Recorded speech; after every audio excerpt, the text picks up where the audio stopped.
യേശുവിനെ നോക്കിയാൽ എന്തെല്ലാം കാണാം. യേശുവിനെ നോക്കിയാൽ എല്ലാം കാണാം. യേശുവിനെ മാത്രം നോക്കിയാൽ മതി. ഒരു മോട്ടിവേഷൻ സ്പീക്കേഴ്സിന്റെ പുറകെ പോകണ്ട.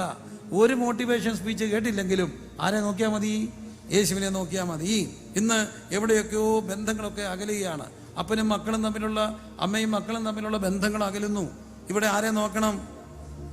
യേശുവിനെ നോക്കണം. ഒരു കുഞ്ഞൊരിടത്തുണ്ടായിരുന്നു. ആ കുഞ്ഞ് ഒറ്റ മോനെ ഉള്ളായിരുന്നു. ഒറ്റ മോന്. ഒരു മോനും മാത്രമുള്ള ആരെങ്കിലും ഉണ്ടെങ്കിൽ ഒന്ന് കൈപൊക്കിക്കേ. ഞാനൊരു മോനെ ഉള്ളായിരുന്നു, എനിക്കൊരു പെങ്ങളുണ്ടായിരുന്നു. എന്നാലും ഒറ്റ മോൻ മാത്രമുള്ളവരുന്ന് കൈപൊക്കിക്കേ. ദൈവം നിങ്ങളെല്ലാം അനുഗ്രഹിക്കട്ടെ. ഒരു മോൻ മാത്രമുള്ള ഒരു മോൻ ഒരിടത്തുണ്ടായിരുന്നു. ആ മോന് കുറേ നാളത്തേക്കും ദൂരത്തേക്ക് പോകേണ്ട വന്നു. പക്ഷേ ഈ മോനൊരു കാര്യം ചെയ്യായിരുന്നു. എത്ര കഷ്ടപ്പെട്ടാണെങ്കിലും രാത്രിയിൽ അങ്ങ് വീട്ടിൽ പോകും. എന്നിട്ട് രണ്ടുപേരും കൂടി ഇരുന്ന് മണിക്കൂറുകൾ വർത്താനം പറയും. ആരെ? അപ്പനും മോനും കൂടെ. ആ മോൻ ഏതാണെന്ന് നിങ്ങൾക്കറിയാമോ? ആ മോൻ ഏകജാതനായ യേശു എന്ന മോനാണ്. എന്ന് സന്ധ്യയാകുമ്പോൾ ഈ യേശുവിനെ കാണത്തില്ല. പിള്ളേരുടെ ഭാഷ പറഞ്ഞാൽ പുരുഷാരത്തിൻ്റെ ഇടയിൽ നിന്ന് സ്കൂട്ടാകും. ആര്? യേശു. യേശുവിനെ സ്കൂട്ടായിപ്പോയി. യേശു എങ്ങോട്ട് പോയി? യേശു മലയുടെ മുകളിൽ പോയി. ആരോട് സംസാരിക്കാൻ? പിതാവിനോട് സംസാരിക്കാൻ. രാത്രി മുഴുവൻ ഇവരിന്ന് വർത്താനം പറയുക. രാത്രി മുഴുവൻ യേശുവും പിതാവും കൂടി ഇരുന്ന് എന്ത് ചെയ്യുക? വർത്താനം പറയുക. ഇന്ന് പല മക്കളും വീട്ടിലോട്ട് വന്ന കാരണം അവിടെ ഇരിക്കും. എന്താ ഉണ്ടാ? ഒന്നുമില്ല. ഒറ്റ പോക്കാണ്. പിന്നെ അവൻ പോയി അവൻ്റെ മുറിക്കകത്തിരിക്കുക. കല്യാണം കഴിക്കാത്തവനാണെങ്കിൽ അവൻ്റെ ഫോണിനകത്തിരിക്കും. കല്യാണം കഴിച്ചവരാണെങ്കിൽ അവൻ്റെ ഭാര്യയുടെ കൂടി ഇരിക്കും.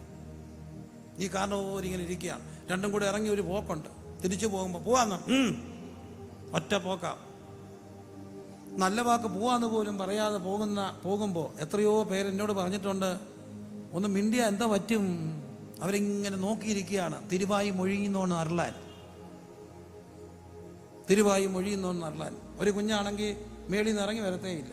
അപ്പം ഞാൻ അവിടെ ഇരിക്കുമ്പോൾ ആ കുഞ്ഞ് ഈ അപ്സ്റ്റെയറിൻ്റെ ആ നടുക്കത്ത് വന്ന ഗ്രില്ലെ ഇങ്ങനെ എന്തുകൊണ്ട് വിളിച്ചപ്പം കൊച്ചെന്ന് വിളിച്ചപ്പോൾ എന്നാന്ന് ചോദിച്ചോണ്ട് വന്ന് അവിടോട്ട് നിന്നപ്പോൾ അമ്മ പറയുകയാണ്, ഒന്നുമില്ല, ദർശനം കിട്ടാൻ വേണ്ടിയാണ്, ദർശനം കാണാൻ വേണ്ടിയാണ്. നമസ്കാരമുണ്ട്. കാരണം മുഖം കാണിക്കത്തില്ല, അവർ മേളിൽ ഇരിക്കുകയാണ്. അമ്മയ്ക്ക് താഴേന്ന് മേളിലോട്ട് കയറാൻ വയ്യ. ഒത്തിരി വിളിച്ചപ്പോൾ എന്താണെന്ന് ചോദിച്ചുകൊണ്ട് അവിടെ വന്ന എല്ലാ മക്കളും ആരെ നോക്കണം? യേശു കർത്താവിനെ നോക്കണം. രാത്രി മുഴുവൻ യേശുവും ആരും കൂടെ വർത്താനം പറയുക? അപ്പനോട് വർത്താനം പറയും. അപ്പനോട്, സ്വന്തം അപ്പനോട്. സത്യം പറഞ്ഞ ഈ പല മക്കളും കൂട്ടുകാരുടെ വർത്താനം പറയും. അവർക്കവരുടെ കാമുകന്മാരോട് മണിക്കൂറുകൾ സല്ലപിക്കും. പക്ഷെ സ്വന്തം അപ്പനോട് കുറേ നേരം വർത്താനം പറയാൻ വേറെ ആരാ ഉള്ളേ? അപ്പനോട് പോയിരുന്ന് വർത്താനം പറയാൻ നമ്മളെ പഠിപ്പിക്കുന്ന ഒരു മോനുണ്ട്. ആര്? അതുകൊണ്ട് എല്ലാ മക്കളും ഈ മോനെ നോക്കണം. ആര്? യേശുവിനെ നോക്കിയാൽ കുറേ. അപ്പം നിങ്ങൾ ചോദിക്കുക, എന്തോന്നാ വർത്താനം പറയാൻ അങ്ങോട്ട് ഇരുന്നാൽ ചക്കക്കുരു പോലെ അപ്പൻ ഒത്തിരി കാര്യം പറയും. പിന്നെ നാളെ എന്ത് ചെയ്യണമെന്ന് പറയും. ഒന്നും വേണ്ട മക്കളെ, വസ്തുവിൻ്റെ കരമടച്ചത് എവിടെ ഇരിക്കുന്നു പറയും. നിങ്ങൾക്കിതൊന്നും അറിയത്തില്ല. അപ്പം ചത്തിട്ടൊന്നും തപ്പിയാൽ കിട്ടത്തുമില്ല. പലതും അവിടെയൊക്കെ കാണും. നമുക്ക് എത്ര രൂപ കിട്ടാനുണ്ടെന്നും കൊടുക്കാനുണ്ടെന്നും നമ്മുടെ ചരിത്രങ്ങളും നമ്മൾ വന്ന വഴികളും ഒക്കെ അറിയാൻ ഒറ്റ ആളുടെ അടുത്ത് പോയിരിക്കണം. ആരുടെ? അപ്പൻ്റെ അടുക്ക പോയിരിക്കണം. അപ്പൻ്റെ അടുക്ക പോയിരിക്കാൻ പഠിപ്പിച്ച ഒരു കുഞ്ഞുണ്ട്. ആര്? യേശു. എല്ലാവരും നോക്കണം. ആരെ നോക്കണം? യേശുവിനെ നോക്കണം. ചുമ്മാ നോക്കിക്കേ കർത്താവിനെ. രാത്രി മുഴുവൻ പ്രാർത്ഥിച്ചുണർന്ന ഭക്തിയുള്ളൊരു യേശുവേ, രാത്രി മുഴുവൻ പ്രാർത്ഥിച്ചുണർന്ന ഭക്തിയുള്ളൊരു യേശുവേ. അപ്പൊ നോക്കൂ, യേശു കർത്താവ് രാത്രി മുഴുവൻ ഇങ്ങനെ പ്രാർത്ഥിച്ചുണരുകയാണ്. ആരെ നോക്കുന്നു? അപ്പനെ നോക്കിയിരിക്കുകയാണ്. അതുകൊണ്ട് എല്ലാ മക്കളോടും പറയട്ടെ, കാരണവന്മാരെടുക്ക പോയിരുന്ന വർത്താനം പറയണം. കാരണവന്മാരോട് സംസാരിക്കണം. ഇട്ടേച്ച് മിണ്ടാതെ പോകല്ലേ, മിണ്ടാതെ പോകരുത്, വർത്താനം പറയണം. ആ കാരണവൻ്റെ ആ വാതൊക്കെ ഇങ്ങനെ ഇരിക്കുകയാണ്. കയറി പോകുമ്പോൾ ഒന്ന് മൈൻഡ് ചെയ്തിട്ട് പോയാൽ എന്തോ പറ്റും? തിരിച്ചു വരുമ്പോൾ ഒരു 10 മിനിറ്റ് ഇരുന്നാൽ എന്തോ പറ്റും? അതവരാഗ്രഹിക്കുന്നില്ലേ? ഉണ്ട്. നിങ്ങൾ എത്ര വലുതായാലും, നിങ്ങൾ എത്ര ഉന്നതരായാലും, നിങ്ങൾ എത്ര വലിയ നാട്ടുപ്രമാണിയായാലും, ഉന്നത ഉദ്യോഗസ്ഥനായാലും അവരത് ആഗ്രഹിക്കുന്നുണ്ട്. അത് നമ്മൾ പഠിപ്പിച്ച ഒരാളുണ്ട്, യേശു കർത്താവ്. എനിക്ക് എൻ്റെ അപ്പനോട് കുറച്ചുകൂടെ കൃത്യമായിട്ട് വർത്താനം പറയാൻ യേശുവിനെ കാണും. അപ്പന്മാർ ജീവിച്ചിരിക്കുന്നവരൊന്ന് കൈപൊക്കിക്കേ. അപ്പന്മാർ ജീവിച്ചിരിക്കുന്നവർ, അപ്പൻ, അത് നിങ്ങൾ ഏത് പ്രായത്തിലാകട്ടെ, സ്വന്തം അപ്പൻ ജീവിച്ചിരിക്കുന്നവരൊന്ന് കൈപൊക്കിക്കേ. കർത്താവ്, എനിക്ക് എൻ്റെ അപ്പനോട് കുറേ നേരം വർത്താനം പറയണം എന്നാഗ്രഹിക്കുക. ഒന്ന് ഓർത്ത് നോക്കിയേ. യേശു കർത്താവ് എന്നും രാത്രി പോയി ആരെടുക്കുക ഇരിക്കുക? അപ്പൻ്റെ അടുക്കുക നോക്കണം. ആരെ? യേശുവിനെ. ഇനി നോക്കൂ, യേശു അമ്മയെടുത്ത്. നമ്മൾ ചിലപ്പം സ്ത്രീയെ ഇരിക്കും നിനക്കും തമ്മിൽ എന്തെന്നൊക്കെ ചോദിച്ചു. അതൊന്നും ആർത്ഥത്തിലൊന്നും അല്ല. അതൊക്കെയാണ് നമ്മൾ ഗൗരവമായിട്ട് പറയുന്നത്. നമ്മൾ മറിയത്തോട് ഒരനാദരവും എനിക്കില്ല. ഞാൻ ലോകത്തിൽ വേദപുസ്തകത്തിലെ വനിതാരത്നങ്ങൾ ഏറെ ബഹുമാനിക്കുന്നത് മറിയത്തെയാണ്. നമുക്കൊറ്റ പ്രശ്നമേ ഉള്ളൂ, മറിയത്തെ എന്ത് ചെയ്യത്തില്ല? ആരാധിക്കത്തില്ല. അതിൻ്റെ അർത്ഥം എന്ത് ചെയ്യത്തില്ല എന്നല്ല, ആദരിക്കത്തില്ല. ആദരിക്കണം. ആദരിക്കപ്പെടേണ്ട മഹനീയ വ്യക്തിത്വമാണ് മറിയം. മറിയത്തിൻ്റെ ക്വാളിറ്റികൾ ചെറിയ ക്വാളിറ്റികളല്ല, വലിയ ക്വാളിറ്റിയാണ്. എല്ലാം പതിവ് പോലെ ആരാധനയ്ക്ക് പോകുന്ന, സഹനങ്ങളിൽ പരാതികൾ പറയാത്ത വലിയ ഒരു മഹാത്മൻ. ഇതാ ഞാൻ കർത്താവിൻ്റെ അങ്ങയുടെ ദാസി, അങ്ങയുടെ വാക്ക് പോലെ എനിക്ക് ഭവിക്കട്ടെന്ന് പറഞ്ഞ ദൈവകുമാരനെ പരിശുദ്ധാത്മാവിനാൽ ഗർഭവതിയാകുവാൻ തൻ്റെ ഉദരത്തെ വിട്ടുകൊടുത്ത ഏറ്റവും വലിയ മഹനീയ വ്യക്തിത്വമാണ് ആര്? മറിയം.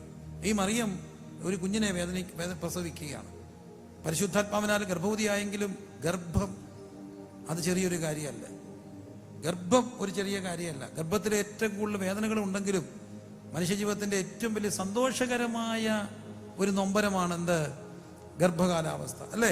അതിന് സുഖമുണ്ട്, വിഷമമുണ്ട്. നമുക്കൊന്നുമില്ല. ഞാൻ പലരോടും പറയാറുണ്ട്, ഒരു നല്ല വയറ് നിറഞ്ഞ് ഗ്യാസ് വന്ന് കയറിയാൽ എന്തൊരു വിമിഷ്ടമാണ്. നമ്മളൊരു 10 സോഡാരങ്ങ കുടിക്കും, അതിനനുസരിച്ച് ഇത് കൂടുകയും ചെയ്യും. അപ്പോഴും എന്നാലും ഒന്ന് ഗ്യാസ് നിറഞ്ഞാൽ എന്തൊരു പാടാ. പക്ഷെ 9 മാസം നിറവേറുമായിട്ട് ആരെ കൊണ്ട് നടക്കുക? ഒരു കുഞ്ഞിനെ കൊണ്ട് നടക്കുക. അമ്മയ്ക്ക് അതിനകത്ത് ഇൻകൺവീനിയൻസ് ഉണ്ടെങ്കിലും അമ്മയ്ക്ക് അതിനകത്ത് എന്തോ ഉണ്ട്? സന്തോഷമുണ്ട്. എന്താ കാര്യം? ഒരു കുഞ്ഞാണ്. ആ അമ്മ ആ കുഞ്ഞിനെ കൊണ്ട് നടന്നു, പൊന്നെ പൊടിയെന്ന് കൊണ്ട് നടക്കുകയാണ്.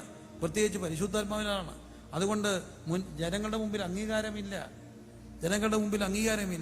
നമ്മളൊക്കെ ഇന്ന് എന്താണ് പയറ് കാണാൻ പോകുന്ന ചടങ്ങുകളൊക്കെ ഉണ്ട്.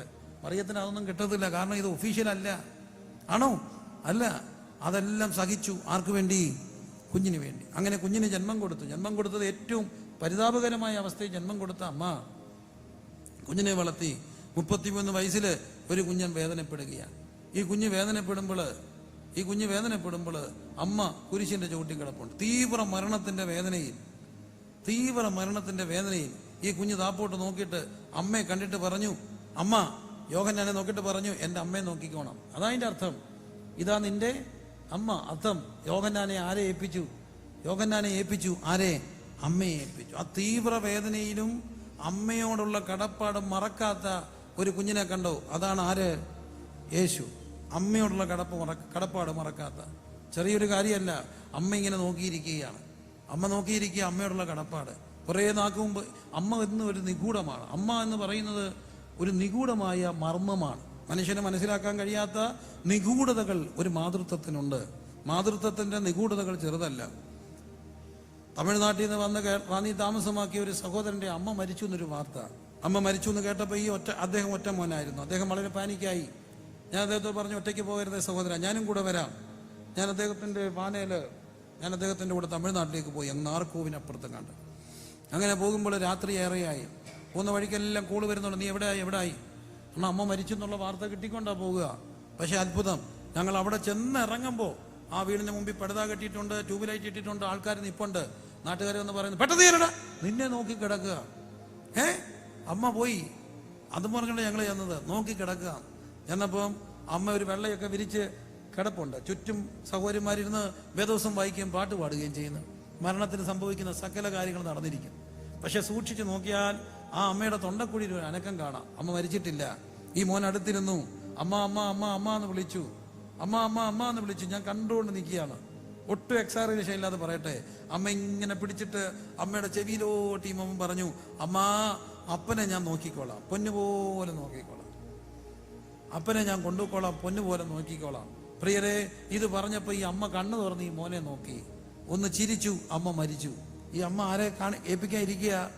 അപ്പനെ ഈ മോനെ ഏൽപ്പിച്ചിട്ട് പോകാൻ നിൽക്കുക. തീവ്രവേദനയിലും മരിക്കാതെ മോനെ കാത്തു കിടക്കുന്ന അമ്മ. എന്തൊരു നിഗൂഢമായ മിസ്റ്ററിയാണ് ഇത്. ഇതുപോലൊരു മിസ്റ്ററിയാണ് ക്രൂശിൽ നടന്നത്. സ്വന്തം അമ്മയെ, ശിഷ്യനെ ഒന്ന് ഏൽപ്പിക്കണം. യോഹന്നാനെ, അമ്മയെ നോക്കിയോണേ എന്ന് പറഞ്ഞിട്ട് താൻ പറഞ്ഞൊരു വാക്കുണ്ട്, ടെറ്റലസ്റ്റായി. സകലതും എന്തായി? നിവർത്തിയായി. അർത്ഥം, പാപപരിഹാരയാഗം അവിടെ നിവർത്തിയായി. 1. 2, സ്വന്തം അമ്മയോടുള്ള കടപ്പാട് തീർന്നു. ഈ ഭൂമിയിൽ നിന്ന് സമാധാനത്തോടെ പോകണമെങ്കിലുണ്ടല്ലോ, വിടവാങ്ങണമെങ്കിൽ അപ്പന്റെ അമ്മയോടുള്ള കടപ്പാടുകൾ തീർത്തവൻ പറയും സമാധാനത്തോടെ പോകാമെന്ന് പറയും.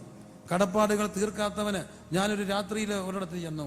ഇതൊക്കെ എൻ്റെ കണ്ണിൻ്റെ മുമ്പിൽ ഞാൻ കണ്ടിട്ടുള്ള കാഴ്ചകളാണ്. ഇന്ന് വരെ സിഗരറ്റ് വലിക്കാത്ത ഒരു സഹോദരൻ അദ്ദേഹം ഒരു നല്ല ഉദ്യോഗസ്ഥനാണ്. രാത്രിയിൽ പടപട പടപട പടപട പടപട സിഗരറ്റ് വലിച്ചു തള്ളുകയാണ്. അദ്ദേഹത്തിന്റെ ആ പ്രവൃത്തിയിൽ ഒരു അപരിചിതത്വം തോന്നിയ പ്രിയപ്പെട്ടവർ എന്നെ വിളിച്ചിട്ട് പറഞ്ഞു, ഒന്ന് സംസാരിച്ചേക്കണേ. പടപടപടപടോന്ന് 1 by 1 ആയിട്ട് സിഗരറ്റ് വലിക്കുകയാണ്. പക്ഷേ പുള്ളി സ്മോക്കർ അല്ലായിരുന്നു. ആ രാത്രി അയാൾ സിഗരറ്റ് വലിച്ച് തള്ളുകയാണ്. ഞാൻ ചെന്നു, എന്താണ് കാര്യം? അദ്ദേഹം എന്നോട് പറഞ്ഞു, അമ്മ കിടക്കുകയായിരുന്നു. അമ്മ വയ്യാതെ കിടക്കുമ്പോൾ അമ്മ അങ്ങേ മുറിയിൽ ഇവർ ഇങ്ങേ മുറിയിൽ വാ. പക്ഷേ ഈ അമ്മ വയ്യാതെ കിടക്കുമ്പോൾ തീവ്രവേദന ഒരു കാര്യം ചെയ്യും, കൂടെ കൂടെ വിളിക്കും, മോനെ മോനെ. ചെല്ലുമ്പോൾ ഒന്നുമില്ല, അമ്മയാ, അമ്മയ്ക്ക് വയ്യ, മരണത്തിന് മുമ്പാണ് തളർന്നു പോയ അമ്മ. മോനെ മോനെ എന്ന് വിളിക്കുമ്പോൾ ഇയാൾ ദേഷ്യപ്പെടും. തള്ള ഒരു കാര്യം ഞാൻ പറഞ്ഞേക്കാം, അണ്ണാക്കെ തുണി മിണ്ടരുത്, ഇരിക്കെ കിടന്ന് ഉറങ്ങണ്ടേ? സത്യല്ലേ? അമ്മയ്ക്ക് എന്ത് ചെയ്യണം? അമ്മനും എന്ത് ചെയ്യണം? ഉറങ്ങണം. രാത്രിയിൽ ഈ പുള്ളി അമ്മ മരിച്ചിട്ട് അടക്കം കഴിഞ്ഞ് വന്നിട്ട് കിടക്കുക. പക്ഷെ ഒരു വിളി കേൾക്കുക, മോനെ മോനെ മോനെ. എങ്ങോട്ട് തിരിഞ്ഞാലും അയാളുടെ കർണങ്ങളിൽ ഈ വിളിയേ ഉള്ളൂ, ഏതാ? മോനെ. ഒരിക്കൽ പോലും പലപ്പോഴും നല്ലതുപോലെ പ്രതികരിക്കാനൊക്കാതെ എനിക്ക് ഉറങ്ങണമെന്ന് പറഞ്ഞ് ദേഷ്യപ്പെട്ട ആ മറുപടി തന്നെ ഇങ്ങനെ സിഗരറ്റ് ഉറക്കമില്ലാത്തവനാക്കി, മാനസിക നില തള്ളിപ്പോയവരെ. എന്നാൽ സ്വന്തം അമ്മയെ നോക്കേണ്ട പോലെ നോക്കിയിട്ട് വന്ന് കിടന്നോ, ഒരുത്തനും വാഴച്ചെമ്പി ഇന്നുകൊണ്ട് നിങ്ങളെ കൈയാട്ടി വിളിക്കത്തില്ല. ചിലണ്ട് അമ്മയെ അത്തിട്ട് വരുമ്പോൾ അവിടെ അമ്മ നിൽക്കുന്നു, ഇവിടെ രൂപം നിൽക്കുന്നു. ആരാന്നറിയാമോ? ശരിക്കും നോക്കിയിട്ട് പോയോ അവർ തിരിച്ചു വരത്തേയില്ല. പ്ലാവിന്റെ ചവിട്ടി അവർ വന്ന് മാടി വിളിക്കത്തില്ല, മോനി. രാത്രി ജല്ലിക്കൂടെ വന്ന് തോണ്ടുകൊന്നും ചെയ്യത്തില്ല. അതെല്ലാം ചെയ്യുന്ന ആരാന്നറിയാമോ? ഈ സങ്കടങ്ങൾ ബാക്കി നിൽക്കുന്നവരാ. അതുകൊണ്ട് ഒരു മോനെ നോക്കണം. ഏത് മോനെ? യേശുവിനെ നോക്കണം. നോക്കിക്കേ, എല്ലാവരും നോക്കിക്കേ. ആരെ നോക്കണം? യേശുവിനെ നോക്കണം. ഇന്ന് രാത്രി യേശുവിനെ നോക്കിയാൽ സ്വന്തം അപ്പനോട് വർത്താനം പറയും. യേശുവിനെ നോക്കിയാൽ അമ്മയെ നോക്കും. ഇനിയും യേശു കർത്താവിനെ നോക്കുന്നവൻ സ്വന്തം ഭാര്യയെ സ്നേഹിക്കും. എങ്ങനെയാ യേശു കർത്താവ് തന്റെ സഭയെ സ്നേഹിച്ചത്? അതുകൊണ്ടാണ് എഫെസി ലേഖനം പറയുന്നു, ഭർത്താക്കന്മാരെ നിങ്ങളുടെ ഭാര്യമാരെ എന്ത് ചെയ്യണം? സ്നേഹിക്കണം. ആര് സ്നേഹിച്ചതുപോലെ? ക്രിസ്തു സഭയെ സ്നേഹിച്ചതുപോലെ. ക്രിസ്തു സഭയെ സ്നേഹിച്ചത് എങ്ങനെ? ആദ്യം സ്നേഹിച്ചു. അവൻ നമ്മളെ സ്നേഹിച്ചതാണോ? നാം അവിടുത്തെ സ്നേഹിച്ചതാണോ? നാമോ പാപികളായിരിക്കുമ്പോൾ തന്നെ അവിടുന്ന് നമ്മെ എന്ത് ചെയ്തു? സ്നേഹിച്ചു. ഏറ്റവും വലിയൊരു കാര്യമുണ്ട്. യേശു സ്നേഹിച്ചത് അൺകണ്ടീഷണലായിട്ടാണ്. ഒന്നും കിട്ടുമെന്നില്ലാത്തപ്പം സ്നേഹിച്ചു. കിട്ടുമെന്നുള്ളവരെ സ്നേഹിക്കാൻ എല്ലാവർക്കും ഇഷ്ടമാണ്. ഭാര്യയുടെ ശമ്പളം എല്ലാം കൈ കൊടുക്കുമ്പോൾ ശമ്പളം കൊടുക്കണം കേട്ടോ, മറകളില്ലാതെ ജീവിക്കണം. എന്നാൽ പോലും ഇതെല്ലാം വഴക്കുണ്ടാക്കുന്ന ഒറ്റ കാര്യമാണ്, കണ്ടീഷൻസ് ആണ്. ദൈവത്തെ ഓർത്ത് കെട്ടാൻ നേരത്ത് കണ്ടീഷൻ വെക്കരുത്. ഞാൻ ഈയിടയ്ക്ക് ആരണ്ടോടെല്ലാം പറഞ്ഞു, കെട്ടി വന്നാൽ അവളെ ഞാൻ കൊണ്ടുവെക്കോളാം, ഇവനെ കൊണ്ടുവെക്കോളാം എന്നും പറഞ്ഞുകൊണ്ട് കെട്ടരുത്. പോയില്ലെങ്കിൽ പിന്നെ അത് പറയും. കണ്ടീഷൻ പറഞ്ഞ് കെട്ടരുത്. കല്യാണം അൺകണ്ടീഷനിലാണ്. ആണോ? കല്യാണം അൺകണ്ടീഷനിലാണ്. ഒരു ഭർത്താവുണ്ട്, ആരെ സ്നേഹിച്ചത്?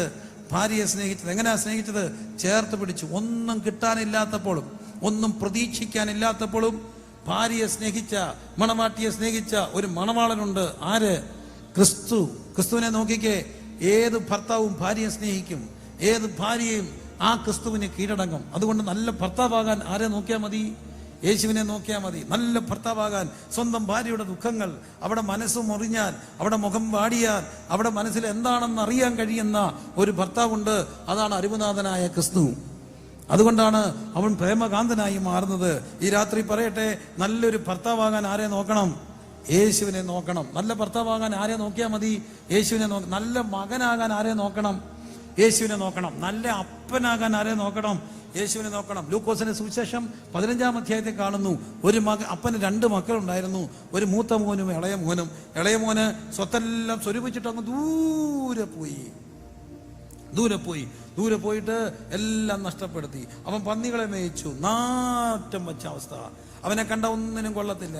അവൻ താണ്ട് വൃത്തികെട്ടവനായിട്ട് വരികയാണ്. ഇപ്പൊ അപ്പനവനെ ദൂരെ കണ്ടിട്ട് ഓടി ചെന്നിട്ട് അവന്റെ എന്ത് ചെയ്തു? കഴുത്തിന് കെട്ടിപ്പിടിച്ചു. അൺകണ്ടീഷനിലാണ്. ഏത് തെറ്റിപ്പോയ മകനെയും ചേർത്ത് പിടിക്കാൻ കഴിയുന്ന ഒരു അപ്പനെ കാണാം. ആരിൽ? യേശുവിൽ. എന്നെ കേൾക്കുന്ന അപ്പന്മാരെ, എന്തിനു വേദനയും ചാടി കൊല്ലാൻ തൊല്ലുന്നവരെ, ഒരു കാര്യം നോക്കണം. ഏത് തെറ്റി വരുന്നവനെയും ചേർത്ത് പിടിച്ച ഒരു അപ്പനെ കാണാൻ കഴിയണമെങ്കിൽ ആരെ നോക്കിയാൽ മതി? യേശുവിനെ നോക്കിയാൽ മതി. ഈ രാത്രിയിൽ ആരെ നോക്കുക? ഒരു നല്ല അപ്പനാകാൻ ഒരു കൗൺസിലിങ്ങിനും പോകണ്ട.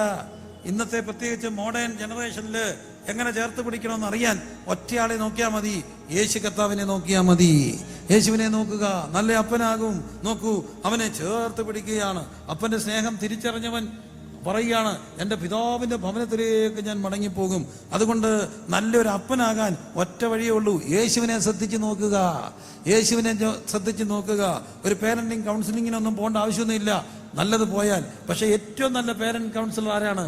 യേശുവാണ്. കുറേ നേരം പോയി ഇരിക്കുക, എങ്ങനെ ഞാൻ എൻ്റെ പിള്ളേരെ വളർത്തണം. കർത്താവിനെ നോക്കിയാൽ ഇതുപോലെ എല്ലാം പഠിക്കാൻ കഴിയും. ആരെ നോക്കുക?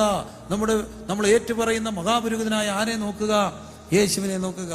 യേശു കർത്താവ് 33 തിരുവയസ്സില് ഗെത്സമനെ രാത്രിയിൽ യേശുവിനെ അറസ്റ്റ് ചെയ്യുകയാണ്. മതപോലീസും റോമൻ കോടതിയും കൂടി അറസ്റ്റ് ചെയ്തു. എന്നിട്ട് എൻ്റെ പ്രിയപ്പെട്ട സഹോദരങ്ങളെ, ആ രാത്രി മതകോടതി തന്നെ വല്ലാതെ ബുദ്ധിമുട്ടിക്കുകയാണ്. അവരെ കയ്യേറ്റം ചെയ്തു. ഒടുവിൽ പീലാത്തോസിന്റെ അടുക്കൽ കൊണ്ടുവന്നു. പീലാത്തോസ് യേശു കർത്താവിനെ ഹെരോദാസിന്റെ അടുക്കൽ വിട്ടു. ഹെരോദാസ് വീണ്ടും പീലാത്തോസിന്റെ അടുക്കൽ കൊണ്ടുവന്നു. 6 കോടതി വിസ്തരിച്ചു. ആ വിസ്താരത്തിൽ അവർ എന്തെല്ലാം ചെയ്തു? യേശു കർത്താവിന്റെ മുഖത്ത് തുപ്പി, മുഴുവൻ തുപ്പല്. ഒരു മനുഷ്യനെ അപമാനിക്കാനുള്ള ഏറ്റവും വലിയ വഴി എന്താ? ഒരു മനുഷ്യനെ അപമാനിക്കാനുള്ള ഏറ്റവും വലിയ വഴി എന്താ?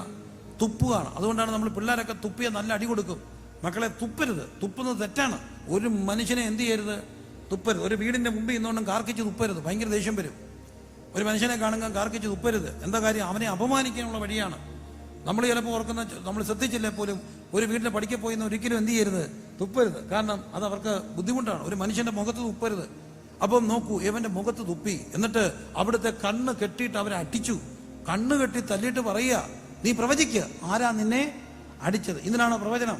കണ്ണ് കെട്ടി തല്ലിവൻ ആരാണെന്ന് പറയാനാണോ പ്രവചനം? പ്രവചനത്തിനൊരു പുതിയ ഭാഷ അവർ കൊണ്ടുവന്നു. കണ്ണ് കെട്ടിയിട്ട് തല്ലട, തല്ലിയിട്ട് പറയുക, ആരാ നിന്നെ അടിച്ചെന്ന് പറയുക.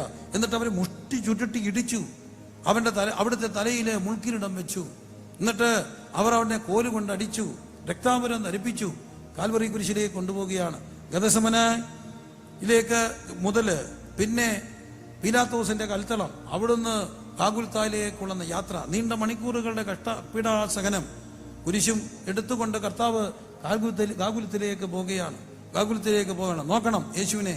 കുരിശും നിജതോളിലെടു ഒരു വെൺഗിരിമേ കയറി പോകുന്ന കാഴ്ച കാണാൻ, കുരിശും നിജതോളിലെടു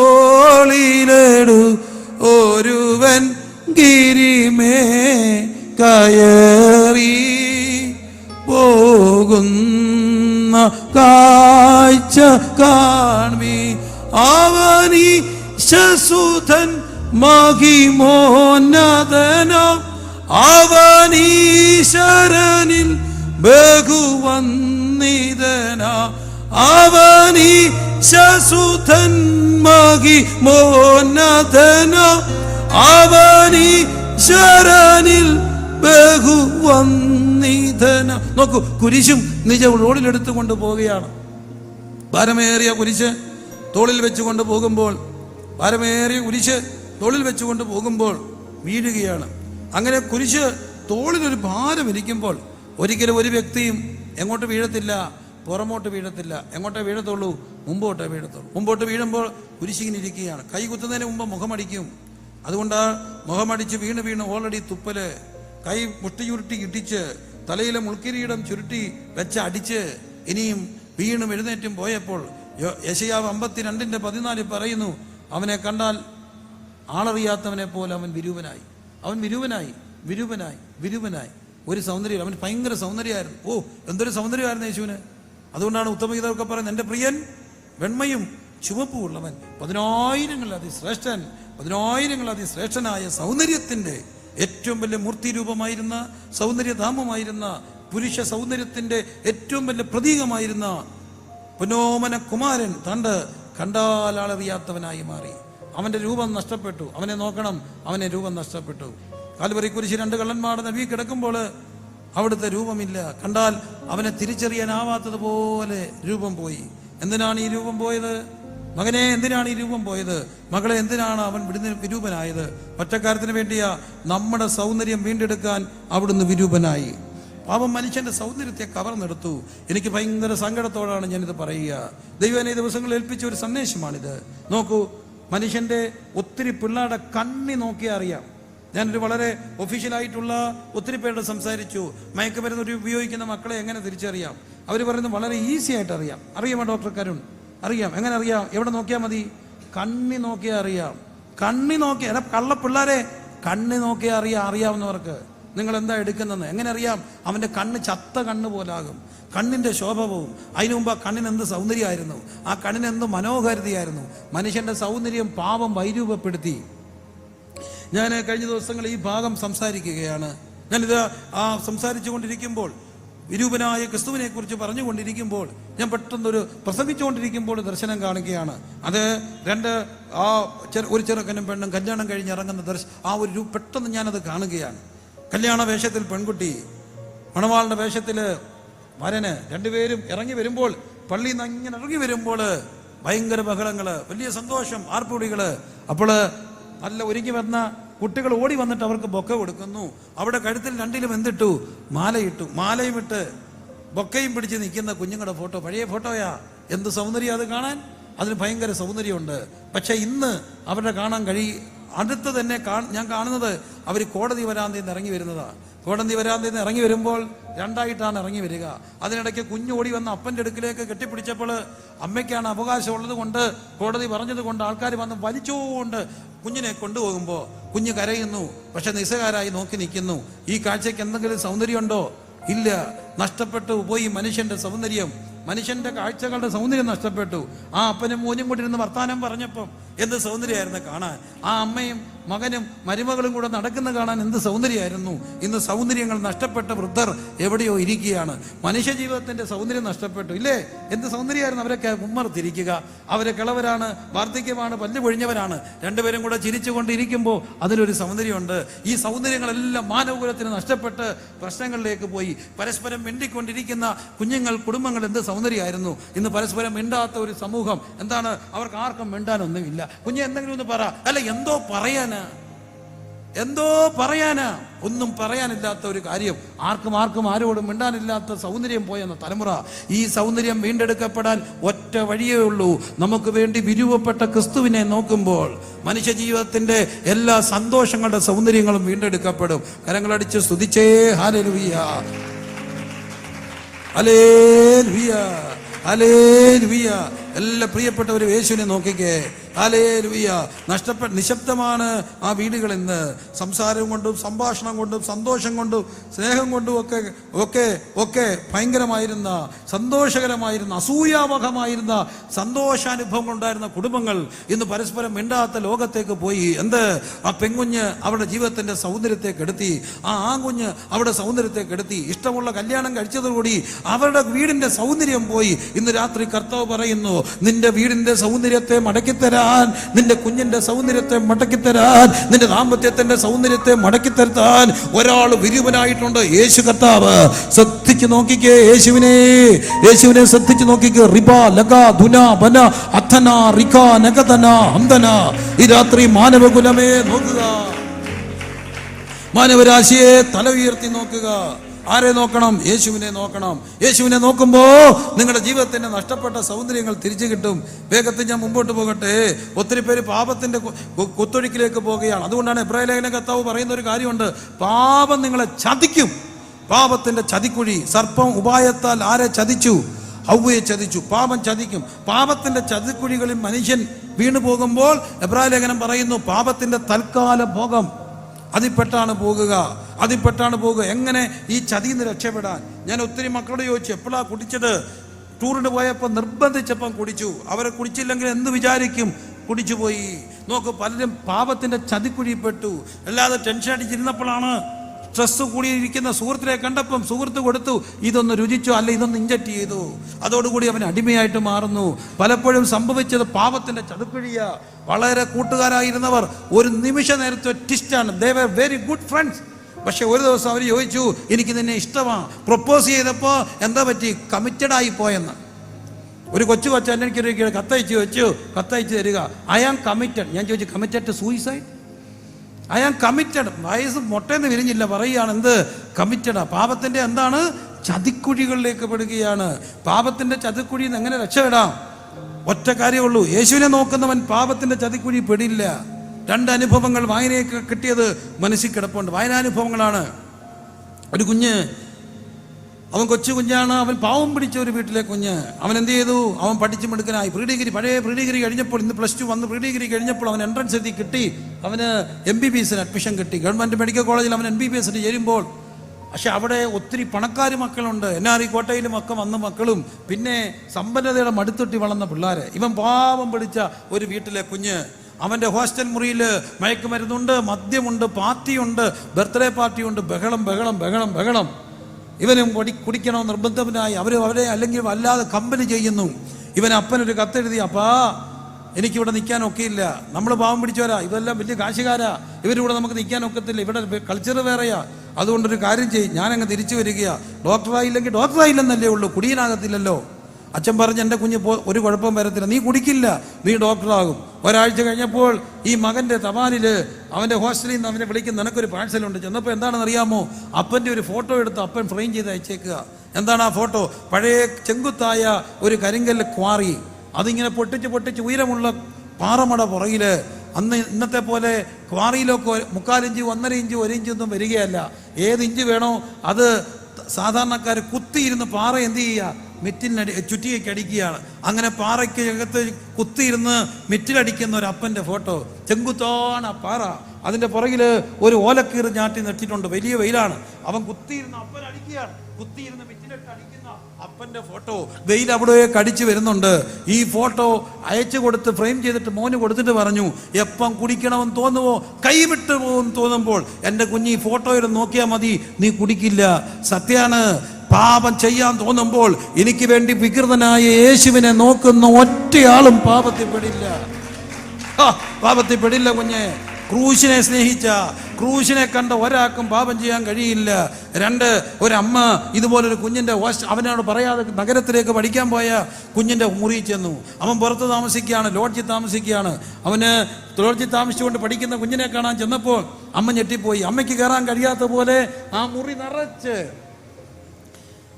നഗ്നരായ സ്ത്രീകളുടെ സിനിമാ നടിമാരുടെ പോസ്റ്റർമാരാണ്. അമ്മയ്ക്ക് അവിടെ നിൽക്കാനൊക്കെ മാതൃത്വം അപമാനിക്കപ്പെടുന്ന പോലെ, സ്ത്രീത്വം അപമാനിക്കപ്പെടുന്ന പോലെ അമ്മ നിശബ്ദയായി തിരിച്ചു വന്നു. ഇതുപോലെ ഒരാഴ്ച കഴിഞ്ഞപ്പം കുഞ്ഞിനൊരു ഫോട്ടോ കിട്ടി. എന്താണെന്നറിയാമോ? പഴയ ഒരു വീട്, അതിൻ്റെ അടുപ്പ് കളത്തിയിട്ടില്ല, ആ വീടിൻ്റെ താഴെ തന്നെയാണ് ഈ അടുപ്പൊക്കെ ഇരിക്കുക.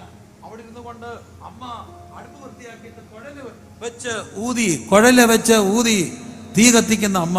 അങ്ങനെ കുഴല് വെച്ച് ഊതുമ്പോൾ, ഇന്നാണ് ലൈറ്ററൊക്കെ, അന്ന് എന്താണ് കുഴല് വെച്ച്, ഇന്നെല്ലാം ഗ്യാസല്ലേ, ആർക്കാണ്ടുണ്ടോ ഇങ്ങനെ. അപ്പോൾ ഇങ്ങനെ ഊതി കത്തിച്ചപ്പോൾ എന്തോ പറക്കും, ഊതി കത്തിച്ചിട്ടുണ്ടോ, എന്തോ പറക്കും, ചാരം പറക്കും. ഈ ചാരമെല്ലാം അമ്മയുടെ തലയിൽ.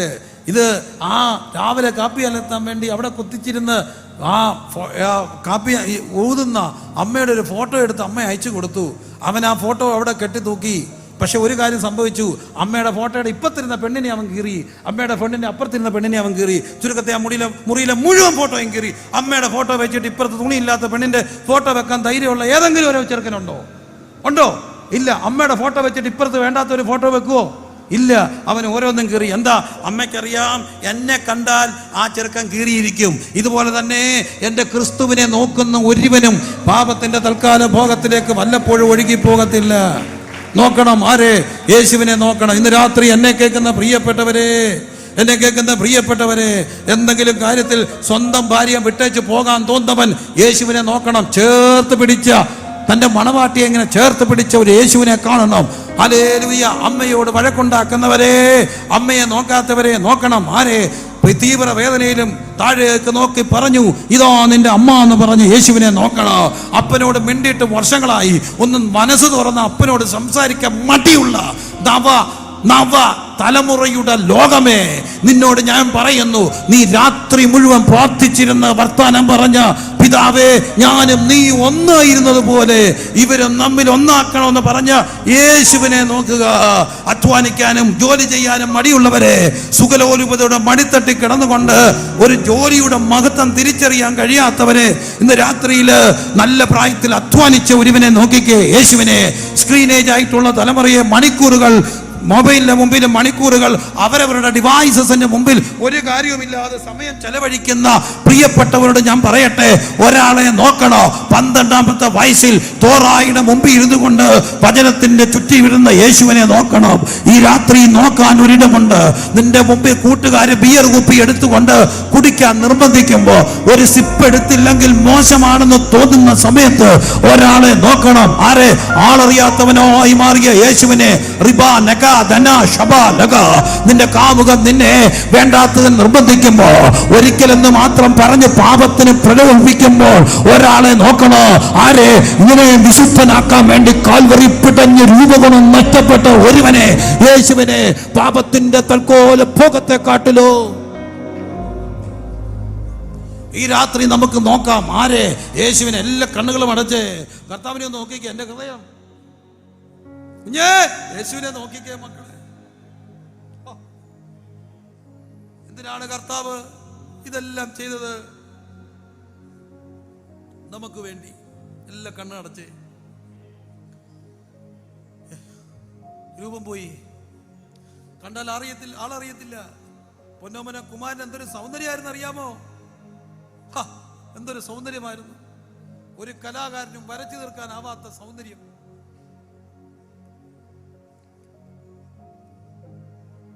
ഇന്ന് കണ്ടാൽ ആളറിയാത്തവനെ പോലായി. കണ്ടാലോ ആളറിയുകയില്ല. യേശുവിനെ നോക്കിക്കേ. എവിടെങ്കിലും പാപത്തിന്റെ മ്ലേച്ഛതകളിൽ പെട്ടിട്ടുണ്ടെങ്കിൽ ഇത് അന്ത്യശാസനം. യേശുവിനെ നോക്കുന്നവൻ തെറ്റിപ്പോകില്ല. പാപം നിന്റെ കണ്ണ് കുഴിച്ചോ? പാപം നിന്റെ കണ്ണിന്റെ സൗന്ദര്യത്തെ നഷ്ടപ്പെടുത്തിയോ? ഈ രാത്രി കുരിശിലേക്ക് നോക്കുക.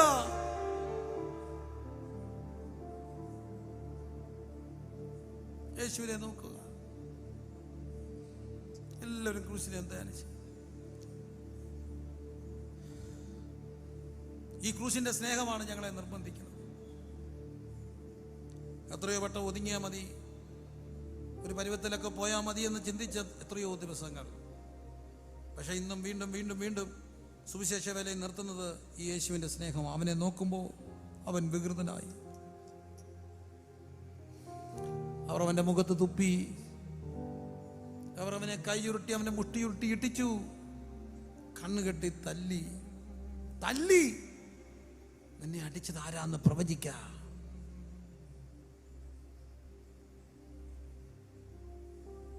ആ സ്നേഹത്തിന്റെ മുമ്പിൽ നമുക്ക് സമർപ്പിക്കാം. തറ ഇച്ചിരി പരുക്കമാണ്. ഭവനങ്ങളിലെങ്കിലും ഉള്ളവരൊക്കെ ഒന്ന് മുഴങ്കാലി ഇരിക്കാമെങ്കിൽ ഇരുന്നാട്ട്. ഭവനങ്ങളിലെങ്കിലും മുഴങ്കാലുകളിൽ ഇരിക്കാൻ ഒക്കുന്നവരൊക്കെ ഇരിക്കുക. തറ പരുക്കമാണ്. മുഴങ്കാലി ഇരിക്കാൻ ഒക്കുന്നവരൊക്കെ മുഴങ്കാലി ഇരുന്ന ആ സ്നേഹത്തിന്റെ മുമ്പിൽ ഒന്ന് അടിയറവ് പറഞ്ഞേ. ഒരു തെറ്റില്ല.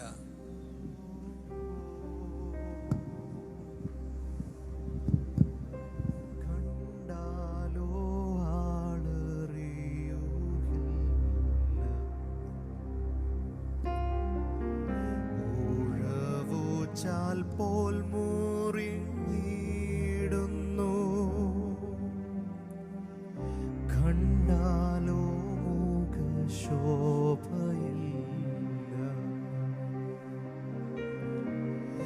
ചോരയാൽ നിറഞ്ഞൊഴുകിയിടുന്നു,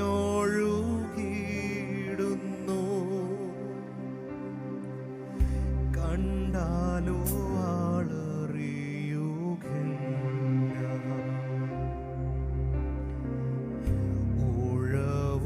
ചാൽ പോൽ മുറിഞ്ഞിടുന്നു, കണ്ടാലോ മുഖശോഭയില്ല.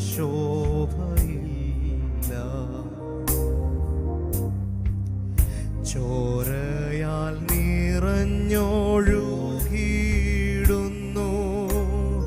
മകനേ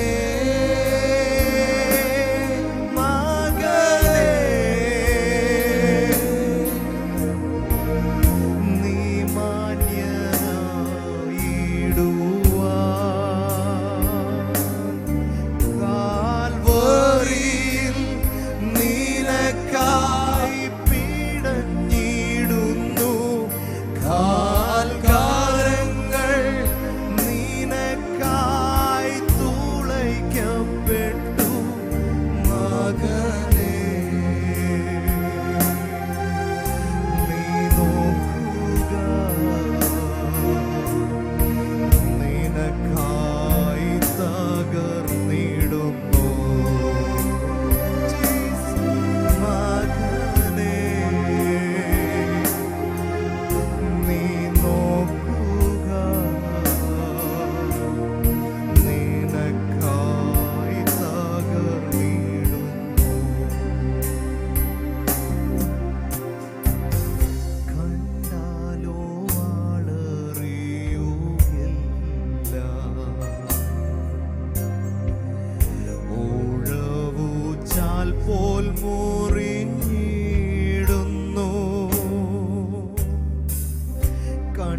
മകനേ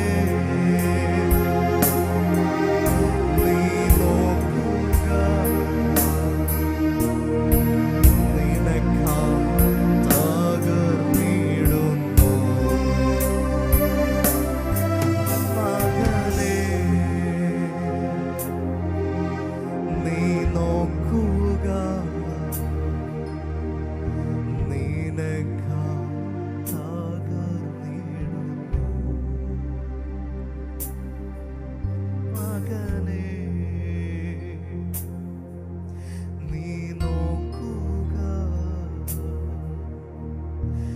നിനക്കായി തകർന്നിടുന്നു മകനേ നീ നോക്കുക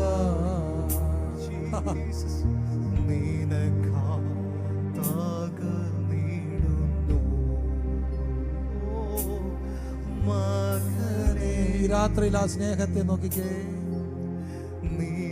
രാത്രിയിൽ വർത്താനം പറയുന്ന അപ്പനോട് വർത്താനം പറയുന്ന മകനെ നോക്കിക്കേ. തീവ്രവേദനയിലും അമ്മയെ കരുതിയ മകനെ നോക്കിക്കേ. ഒന്നും പ്രതീക്ഷിക്കാഞ്ഞിട്ടും ആ ഭാര്യയെ ചേർത്ത് പിടിച്ച ഭർത്താവ് മണവാളനെ കണ്ടേ. സഭയെ ചേർത്ത് പിടിച്ച എല്ലാം പോയിട്ടും ആ മകനെ ചെന്ന് കഴുത്തിന് കെട്ടിപ്പിടിച്ച അപ്പനെ കണ്ടേ.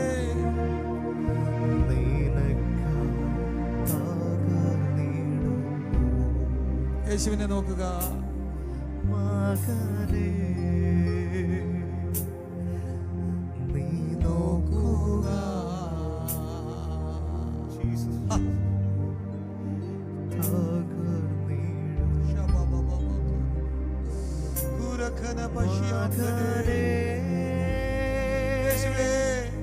എവിടെയോ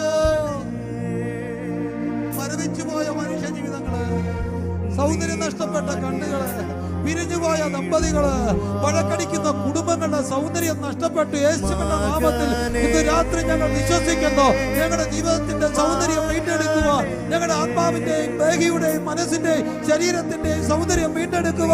ഞങ്ങൾക്ക് വേണ്ടി വിരൂപനായി തീർന്ന യേശുവേ,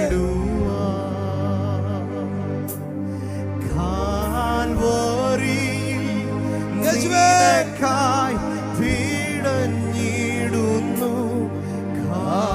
കാലങ്ങൾ നിനക്കായി തുളയ്ക്കപ്പെട്ടു മകനേ നീ നോക്കുക നിനക്കായി തകർന്നിടുന്നു മകനേ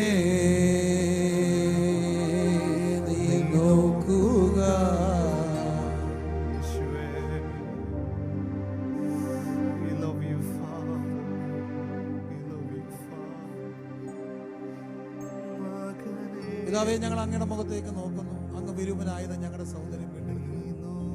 ഇനി ഞങ്ങൾ ചതിക്കുഴികളിൽ പെടല്ലേ കർത്താവേ. അത് പെടുമ്പോൾ അങ്ങേ ഒന്ന് നോക്കാനുള്ളൊരു മനസ്സ് തരണേ. അവർ ഒറ്റ നോട്ടം മതിയല്ലോ ഞങ്ങളുടെ ജീവിതത്തെ രൂപാന്തരപ്പെടുത്താൻ. പത്രോസ് തിരിഞ്ഞു നോക്കി പോയി കരഞ്ഞതുപോലെ അങ്ങയുടെ മുഖത്തേക്ക് നോക്കിയിട്ട് ഞങ്ങൾ പ്രായച്ചിത്തത്തോടെ ഞങ്ങളുടെ ജീവിതത്തിന്റെ തെറ്റുകളിൽ നിന്ന് ശരികളിലേക്ക് നയിക്കപ്പെടാൻ അങ്ങ് ഞങ്ങളെ സഹായിക്കണേ. യേശുവിനെ നോക്കി ജീവിപ്പാൻ ഞങ്ങളെ സഹായിക്കണം. അവിടുന്ന് വിരുവനായി, അവിടെ നിന്ദിക്കപ്പെട്ടു, അവിടുത്തെ ശരീരം തകർന്നു. ഞങ്ങൾ മാനിക്കപ്പെടുവാൻ, ഞങ്ങൾ മാന്യരാകുവാൻ ആ സ്നേഹത്തിന്റെ മുമ്പിൽ ഞങ്ങൾ സമർപ്പിച്ചുകൊണ്ട്